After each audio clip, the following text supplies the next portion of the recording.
Hello everyone, my name is Timothy Tavera and our topic for today is all about introduction to programming. So let's get started.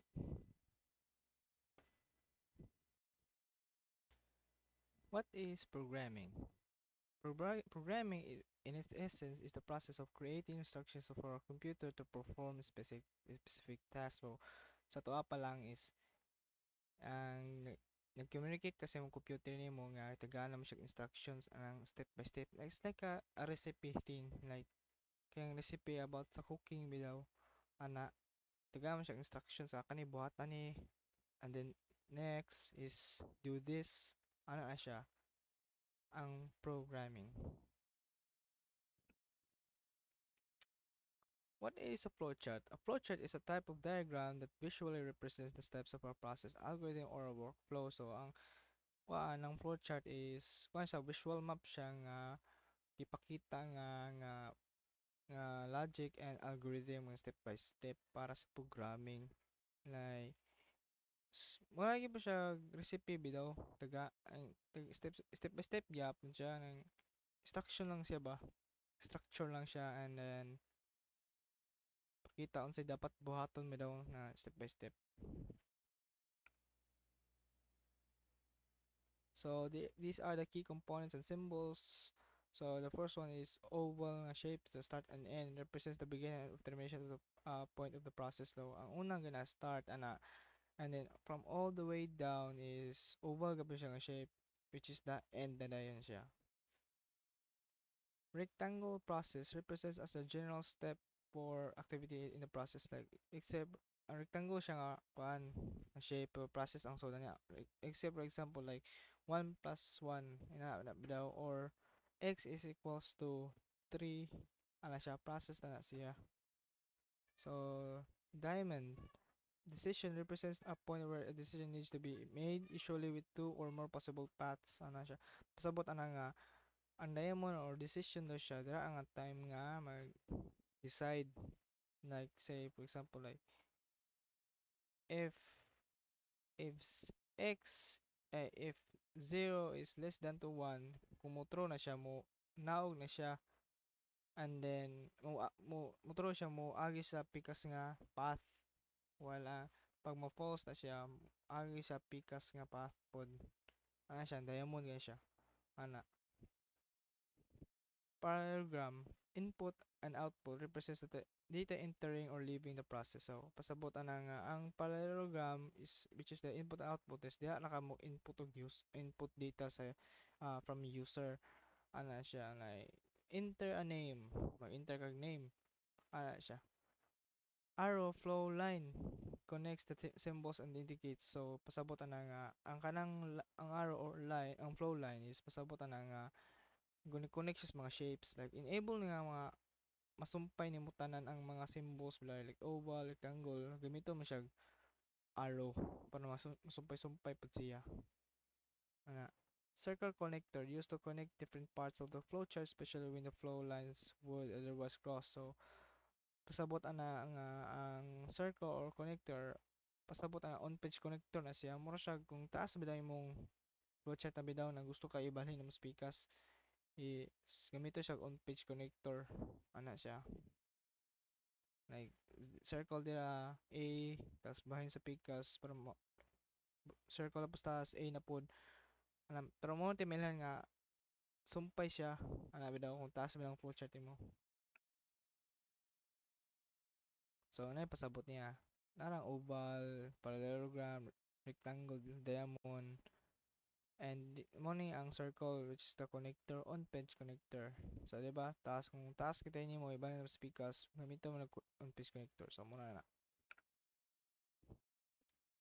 Pseudocode is a normal high-level description of the operating principle. So, ang pseudocode is fake code na siya o rough code. Like, mura ka naghimo kag code pero simple but plain English words sa panggamit like for, print, while, ina na siya. Mura ka naghimo code na. What is input chart? Input chart, which stands for input process output chart, is a tool used in system analysis and software development. So pasabot ana nga ang input chart daw kuno is ana siya ning makatabang siya nga makatabang sa to tin-aw nga pag-organize sa data or structure bilang niya like input, labor, energy, equipment na di ba tin-aw ka siya tan-awon di ba. Process, assembly, maintenance, quality control, output is finished products, waste and scrap. Sa mga i-organize bidaw siya, i-organize mo siya basura bilang organize ana siya. Di ba? Na malata, na yun. So, anon. What is IDE? An integrated development environment. IDE is a software application that provides comprehensive facilities to computer programmers for software development. So pasabot na ang IDE, which is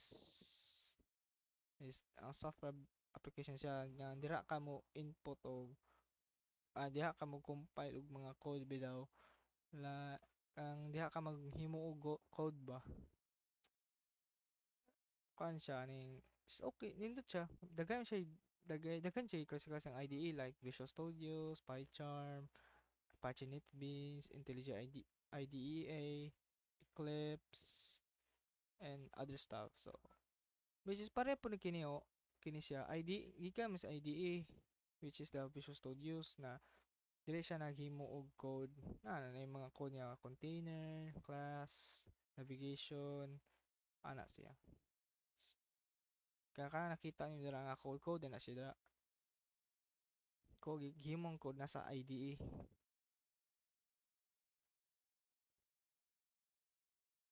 And that is it.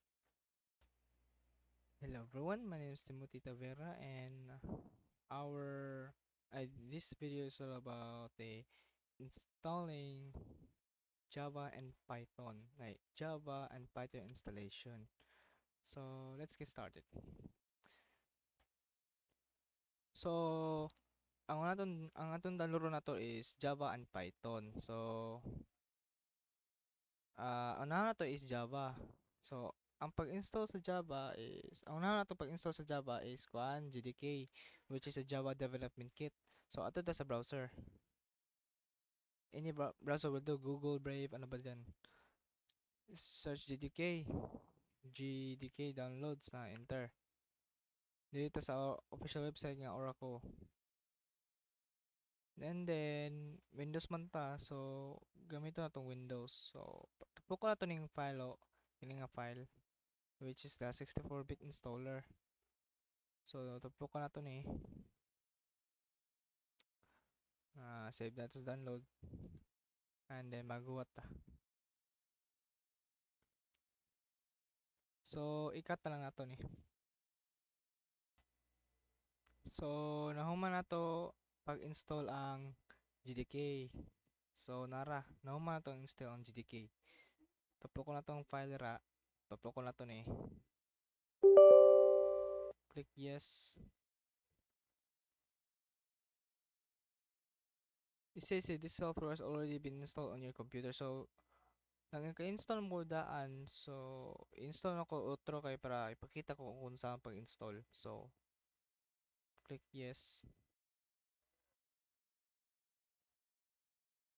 Click next.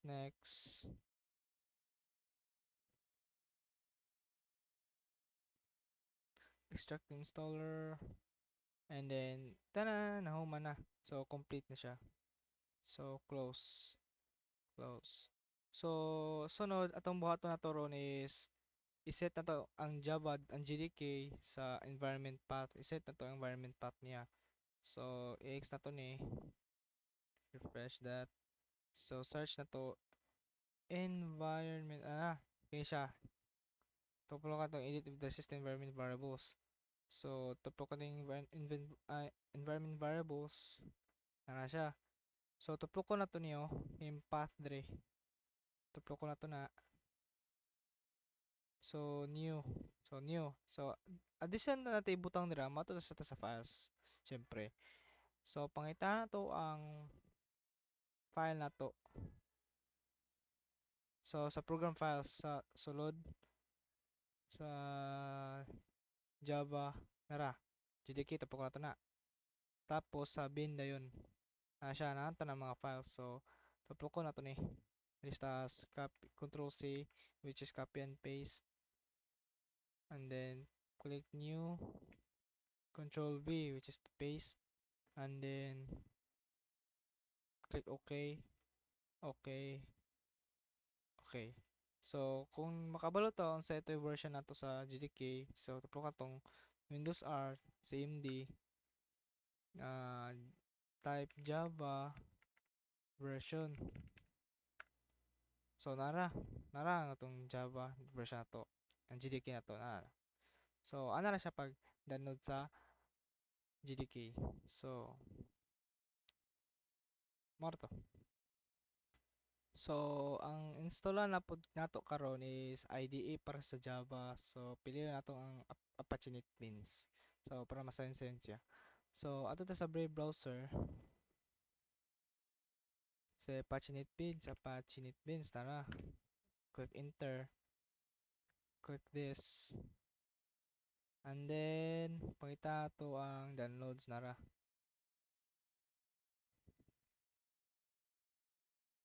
Na siya. Mga install packages. So nag Windows man ta, pili na to ni. Kini. I mean, ay kini kini. Windows man ta. So tuplok na to ni. Tapos tuplok ko din nato ni. Click save. And then it says here for 493 MB. Oh my goodness. Ikat na lang na nato ni. So nahuman na ng pag-download ang Apache NetBeans, ang IDE sa Java. So nara. Tuplok na tong file. Tapos tuplok ko na to ni. Click yes. So makuha ta sa configuring the installer. Dali lang po ni. The local registry did not be loaded. The stock continue. Choose yes to continue. No to exit. Yes ta. Continue ta. What and welcome to Apache NetBeans. So click next. I accept the terms and license. Specified folder is not empty.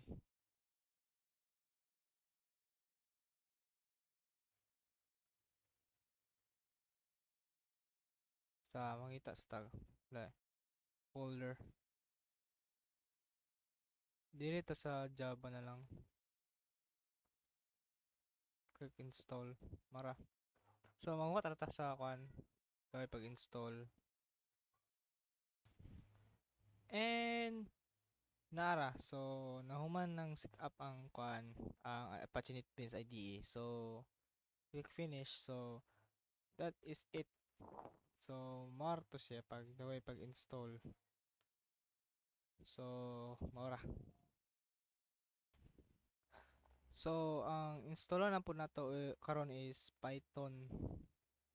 So una tong install nato is ang Python interpreter mo gyud siya GDK gyapon pero Python lang siya. So ato sa browser na pod search na to py python.org lang ta na kani. So click na tong downloads Windows latest release lang ta dire sa taha.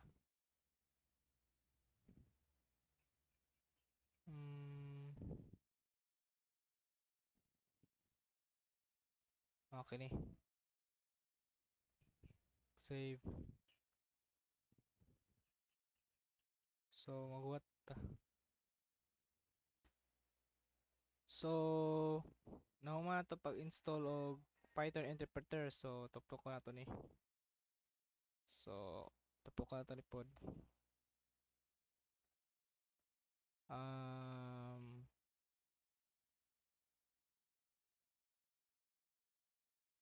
Modify. Tapos next.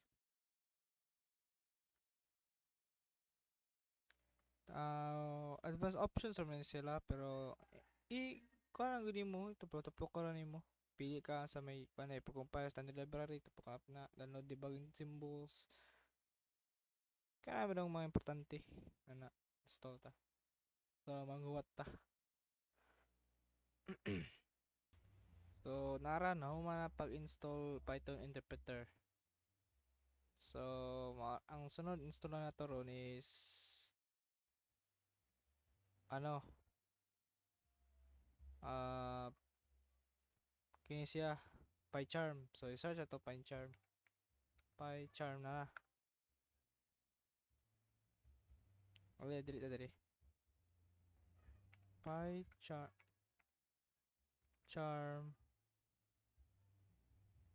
PyCharm download dito. Dili din to tuplok. So then click download.